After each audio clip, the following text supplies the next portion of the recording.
Hello friends, ತಮಗೆಲ್ಲರಿಗೂ ಈ ನನ್ನ ಯೂಟ್ಯೂಬ್ ಚಾನಲ್ಗೆ ಆತ್ಮೀಯ ಸ್ವಾಗತ. ಇಂದು ನಾನು ನಿಮ್ಮ ಮುಂದೆ ಕೆಲವೊಂದು ಸಾಮಾನ್ಯ ಜ್ಞಾನಕ್ಕೆ ಸಂಬಂಧಪಟ್ಟಂತಹ ಪ್ರಶ್ನೆಗಳನ್ನು ತಂದಿದ್ದು ಈ ರೀತಿ ಇರ್ತಾ ಇದೆ. ವೀಕ್ಷಕರೇ, ನೀವು ನನ್ನ ಯೂಟ್ಯೂಬ್ ಚಾನಲ್ಗೆ ಮೊದಲ ಬಾರಿ ಭೇಟಿ ನೀಡ್ತಾ ಇದ್ದರೆ ದಯವಿಟ್ಟು ಸಬ್ಸ್ಕ್ರೈಬ್ ಮಾಡಿ, ಹಾಗೆ ಬೆಲ್ ಐಕಾನ್ ಕೂಡ ಪ್ರೆಸ್ ಮಾಡಿ. ಪ್ರಾರಂಭಿಸೋಣ. ಪ್ರಶ್ನೆ ಸಂಖ್ಯೆ 1. ಭಾರತದ ಈ ಕೆಳಗಿನ ಯಾವ ರಾಜ್ಯವು ಅತಿ ಹೆಚ್ಚು ಬೆಳ್ಳಿಯ ನಿಕ್ಷೇಪ ಮತ್ತು ಉತ್ಪಾದನೆಯಲ್ಲಿ ಮೊದಲ ಸ್ಥಾನದಲ್ಲಿದೆ? Option A Odisha, B Rajasthan, C Jharkhand, D Tamil Nadu.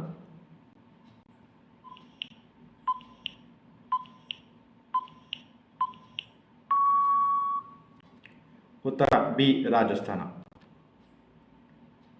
ಪ್ರಶ್ನೆ ಸಂಖ್ಯೆ 2. ಜೀನ್ಗಳ ಅಸ್ತಿತ್ವವನ್ನು ಮೊದಲು ಸೂಚಿಸಿದವರು ಯಾರು? A Gregor Mendel, B George Wells Beadle, C Edward Lawrie Tatum, D Fredrick Griffith.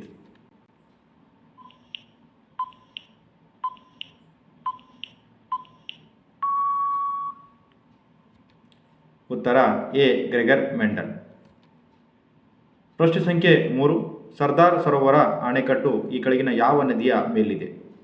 A Krishna, B Narmada, C Godavari, D Mahanadi.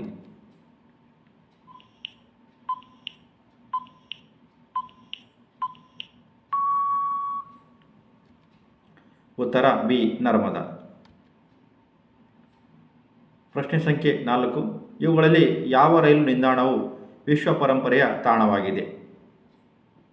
A Chhatrapati Shivaji terminus, B Kharagpur ರೈಲು ನಿಲ್ದಾಣ, C Kanpur central, D Howrah ನಿಲ್ದಾಣ.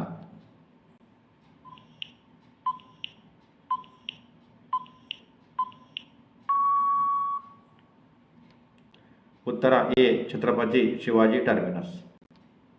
ಪ್ರಶ್ನೆ ಸಂಖ್ಯೆ 5. ಈ ಕೆಳಗಿನ ಯಾವ ದಿನಾಂಕವನ್ನು ಮಾಘೋತ್ಸವ್ ಎಂದು ಆಚರಿಸಲಾಗುತ್ತದೆ?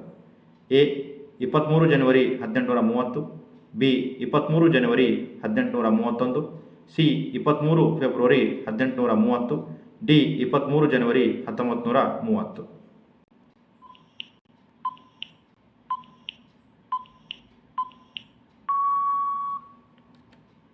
ಉತ್ತರ ಬಿ 23 ಜನವರಿ 1831. ಪ್ರಶ್ನೆ ಸಂಖ್ಯೆ 6. ಮಂಗಳೂರು ಸಮಾಚಾರ್ ಎಂಬ ಪತ್ರಿಕೆಯು ಕರ್ನಾಟಕದ ಮೊದಲ ಪತ್ರಿಕೆಯಾಗಿದೆ. ಅದು 1843ರಲ್ಲಿ ಮಂಗಳೂರಿನಲ್ಲಿ ಸ್ಥಾಪನೆಯಾಯಿತು. ಅದರ ಸ್ಥಾಪಕರು ಯಾರು? A M Krishnamurthy, B Narayana Giridhar Rao, C Aluru Venkatarayaru, D Hermann Mogling.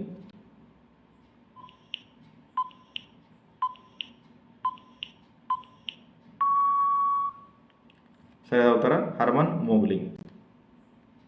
ಪ್ರಶ್ನೆ ಸಂಖ್ಯೆ 7. ಬದುಕು ಕಾದಂಬರಿಗೆ 2004ರಲ್ಲಿ ಕೇಂದ್ರ ಸಾಹಿತ್ಯ ಅಕಾಡೆಮಿ ಪ್ರಶಸ್ತಿ ಬಂದಿದೆ. ಇದನ್ನು ಬರೆದವರು ಯಾರು? A Gopalakrishna, B Geeta Nagabhushan, C Shantinath Desai, D Kum Veerabhadrappa.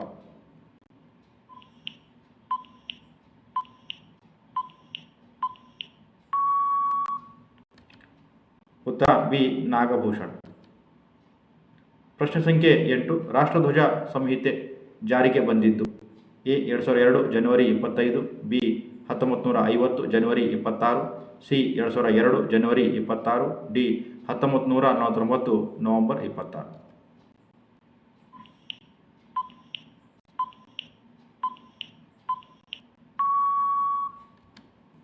ಉತ್ತರ ಸಿ 2002 ಜನವರಿ 26. ಪ್ರಶ್ನೆ ಸಂಖ್ಯೆ 9. ಕರ್ನಾಟಕದ ಮೊದಲ ವಿಶ್ವವಿದ್ಯಾಲಯ ಯಾವುದು? ಅದು ಎಷ್ಟರಲ್ಲಿ ಸ್ಥಾಪನೆಯಾಯಿತು?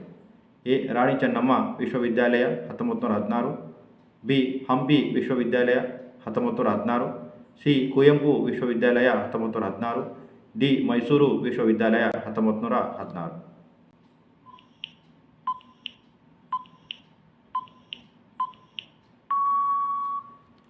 ಉತ್ತರ ಮೈಸೂರು ವಿಶ್ವವಿದ್ಯಾಲಯ 1916. ಪ್ರಶ್ನೆ ಸಂಖ್ಯೆ 10. ಕರ್ನಾಟಕದಲ್ಲಿ ಉಪ್ಪಿನ ಸತ್ಯಾಗ್ರಹ ಅಂಕೋಲಾದಲ್ಲಿ ನಡೆಯಿತು. ಅದರ ನಾಯಕತ್ವ ಯಾರು ವಹಿಸಿಕೊಂಡಿದ್ದರು? ಎ ಪಿ ಗು Alakatti, B Gangadhar Rao Deshpande, C M P Nadkarni, D Shyam Shastri.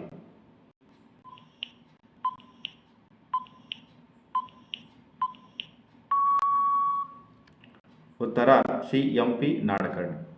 ವೀಕ್ಷಕರೇ, ಈ ಒಂದು ವಿಡಿಯೋ ನೋಡಿದ್ದಕ್ಕೆ ತಮಗೆಲ್ಲರಿಗೂ ಧನ್ಯವಾದಗಳು. ಈ ಒಂದು ವಿಡಿಯೋ ನಿಮಗೆ ಇಷ್ಟವಾದರೆ ಲೈಕ್ ಮಾಡಿ, ಕಮೆಂಟ್ ಮಾಡಿ, ಶೇರ್ ಮಾಡಿ.